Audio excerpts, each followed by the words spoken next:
1 to question 13 onwards. Factorise x squared minus 64. You need to recognise that because we have two squared values and a subtract, that this must be a difference of two squares question. Square root of x squared is x, and the square root of 64 is 8 and 8, and we have a plus and a minus in between. To simplify this question by here, we need to use the method we've just used, which tells us the top of this fraction is x plus 8 and x minus 8. We need to factorise the bottom using our known method for factorising. So we need two numbers which add to make minus 15 and multiply to make minus 16. The only two numbers that are going to do that are 1 and 16 themselves. Now if we want to multiply to make minus 16, one of these has to be negative. To end on minus 15, when we add, we're going to have a minus 16. We're going to split the 15x, so we have 2x squared plus x minus 16x minus 8. We're going to split this into two separate blocks and we're going to factorise them separately.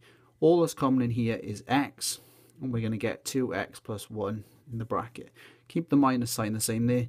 In here we have an 8 that's common, and we will get 2x plus 1 in the bracket again, because we need to multiply plus 1 by this minus 8 to get that.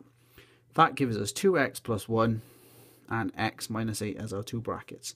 So the denominator of this fraction is 2x plus 1, x minus 8. As we have two brackets that are exactly the same, we can cancel them and we are left with x plus 8 over 2x plus 1. Recurring decimals, we are going to let a equal 0.823. Obviously the 3 keeps repeating at this point. We need to multiply this by something so that we can move some numbers over the decimal point but keep the repeat together. I am going to multiply it by 100, which will bring the 8 and 2 across the decimal point. So I will have 82.3232323. Always keep the decimal points lined up because it makes it easy to spot the repeat. If I subtract now, I will be left with 99a. These will all disappear when they subtract, but be careful. We've got 82.3 minus 0.8, which gives me 81.5. So a is equal to 81.5 divided by 99. I can't have decimals and fractions together, so I'm going to multiply by 10 to get 815 over 990 equal to a. Simplifying surds. Because this is squared, what we have, root 72 minus root 2 multiplied by exactly that. So root 72 times root 72 is just 72. Minus root 2 times by root 72 will be that.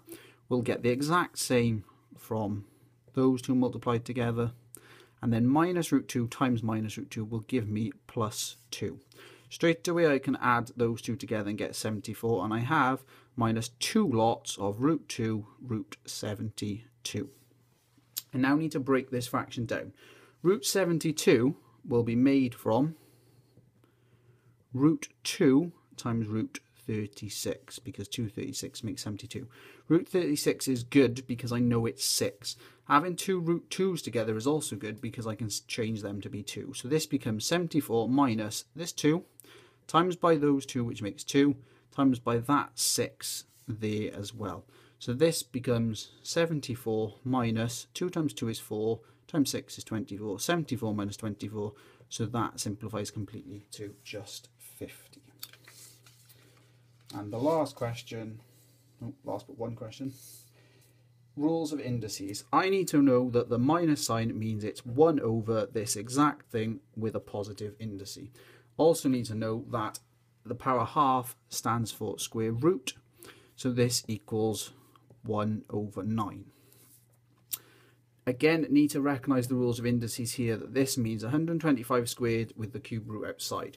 I can either square first or cube root first. I know the cube root of 125 is 5, because 5 times 5 is 25 times 5 again is 125. I've still then got to square that, which gives me 25 as my final answer. And actually, on to the last question, probability. A bag contains 11 marbles, 3 yellow, 3 blue, 5 red. 2 are selected at random. Now, if I'm selecting 2, that means the first one's not going back into the bag. So this is with without replacement. So the probability that both are blue. So in my first selection, I'm looking for a blue and a blue. When I go into the bag to pick out the first one, the probability I get a blue will be 3 out of the total 11. The second time, and means multiply, this time there are only 2 blue marbles left out of 10 altogether, which gives me 6 over 110 as my probability, which does cancel to 3 over 55. Part B, calculate the probability that exactly 1 is red. So if exactly 1 is red, I have the chance of a red and not red, or I could have not red and red. They're the only 2 scenarios in which I get exactly 1 red marble. Take this case. The probability that I get a red initially, 5 out of the total 11. And means multiply. Now, not red, there are still 3 yellow and 3 blue, so that is 6 out of 10 that are not going to be red. Or means plus. Now, initially, there are 6 out of 11 that are not red, and then I'm going to get 5 out of 10 chance of red. Both of these will give me 30 out of 110, which when I add them together gives me 60 out of 110 as my total probability.